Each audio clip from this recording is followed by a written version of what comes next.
नमस्कार और मैं हूं आपके साथ आयुषी सिंह और आप देख रहे हैं न्यूज 31। अब रुक करते हैं आज की तमाम बड़ी खबरों की तरफ। भोपाल मसाजिद कमेटी के पूर्व सचिव यासिर अराफात की मुश्किलें कम होने का नाम ही नहीं ले रही है। किसी न किसी कारण लगातार उनकी मुश्किलें बढ़ती हुई नजर आ रही है। यासिर अराफात मसाजिद कमेटी के लगभग 10 सालों से सचिव के पद पर पदस्थ रहे हैं। हाल ही में उनको गबन की शिकायतों के आधार पर उनको पद से शासन के आदेश से हटा दिया गया है। वक्फ बोर्ड चेयरमैन सनबा पटेल ने बताया कि हज कमेटी में भी अनुदान को लेकर कुछ गड़बड़ियों की शिकायत प्राप्त हुई है। उन अनियमितताओं को लेकर एक 3 सदस्यीय टीम गठित की गई है जो अनियमितताओं की जांच करेगी। यदि कोई भी गड़बड़ी पाई जाती है तो विधिवत कार्रवाई की जाएगी।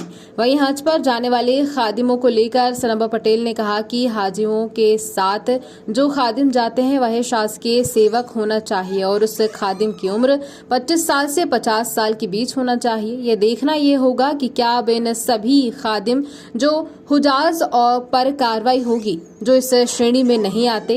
जांच कमेटी का क्या निर्णय आता है। यासिर अराफात अगर जांच में दोषी पाए जाते हैं तो उनके खिलाफ कानूनी कार्रवाई की जाएगी जिससे यासिर अराफात की मुश्किलें और बढ़ सकती हैं।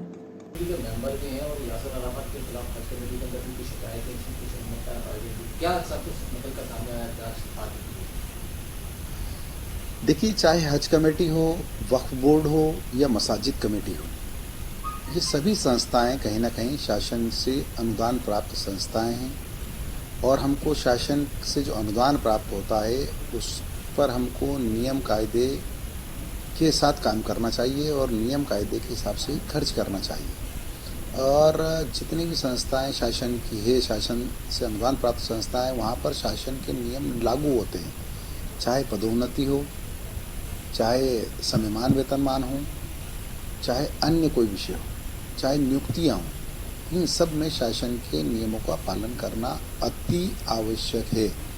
और जैसा आपने प्रश्न किया है कि इसमें कहीं अनियमितताओं की शिकायत हुई है, तो मध्य प्रदेश शासन ने इसके लिए मेरी जानकारी के अनुसार, चूँकि मैं हज कमेटी का पदेन मेंबर भी हूँ, तो मेरे संज्ञान में आया है कि मध्य प्रदेश शासन ने इसके लिए एक जांच कमेटी बनाई है। यासिर जी जो हैं, यासिर अराफात जी, उनके कार्यकाल के उपरांत जिस प्रकार की अनियमितताओं की शिकायत हुई है उसको लेकर शासन ने एक 3 सदस्यों की कमेटी बनाई है, ऐसा मेरे संज्ञान में आया है।